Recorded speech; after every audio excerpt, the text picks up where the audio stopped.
Bismillahirrahmanirrahim. Assalamu alaikum dear students. I am Amir Hamza, your physics teacher.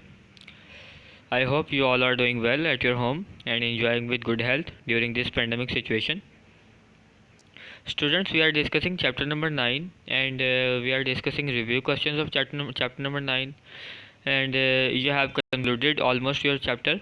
सो जो आपके पास remaining questions हैं बेटा दो, वो मैं आपको बता देता हूँ। दो क्वेश्चंस अब आपके पास मैंने करवाए थे और दो आपको मैंने एज असाइनमेंट दिए थे। तो जो असाइनमेंट दिए थे वो भी मैं आपको समझा देता हूँ। It's very easy.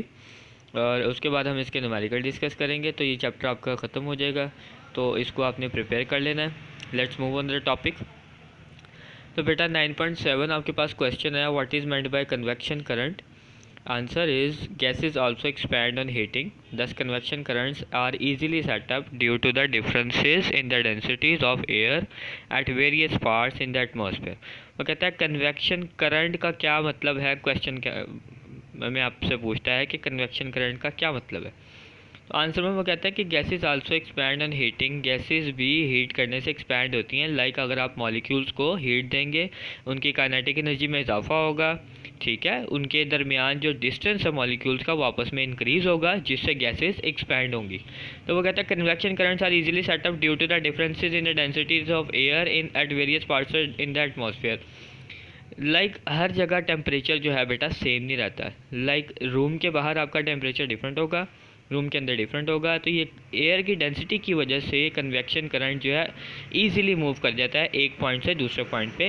वो कहता है एग्जांपल में convection current setup by electric gas और coal heaters help to warm our homes and offices. वही बात जो मैं आपको बता रहा हूँ कि जैसे ही आप हीटर्स ऑन करते हैं तो एयर डेंसिटी के डिफरेंस की वजह से वो जो हीट है वो एक जगह से दूसरी जगह ट्रैवल करती है, इसीलिए आप इसको कन्वेक्शन प्रोसेस कहते हो। और ये इलेक्ट्रिकल प्रोसेस हुआ, करंट का प्रोसेस, तो इसलिए कन्वेक्शन करंट, ठीक है।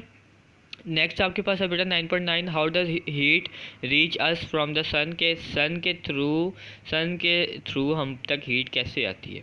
Heat reaches us neither by conduction nor by convection because the space between the sun and earth atmosphere is empty. Heat reaches us through a mode called radiation. आपको पता है कि उसमें कोई मीडियम नहीं है, अर्थ और सन के दरमियान बेटा कोई मीडियम नहीं है, तो इसलिए वहाँ ऐसी कोई वेव ट्रेवल ही नहीं कर सकती जो कंडक्शन का प्रोसेस करवाए या कन्वेक्शन का प्रोसेस करवाए, ठीक है। एक ही मोड बचता है ट्रांसफ़र ऑफ हीट का, विच इज़ रेडिएशन। तो हीट हम तक जो सूरज की आती है वो रेडिएशन के थ्रू आती है, ठीक है। सो ये 2 क्वेश्चंस थे बेटा।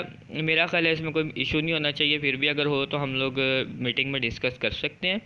तो ये आप लोगों ने कर लेना है और आपकी होम असाइनमेंट यही है, सारे के सारे आपने रिव्यू क्वेश्चंस कर लेने बेटा। और नेक्स्ट लेक्चर इंशाल्लाह हमारा न्यूमेरिकल्स का होगा।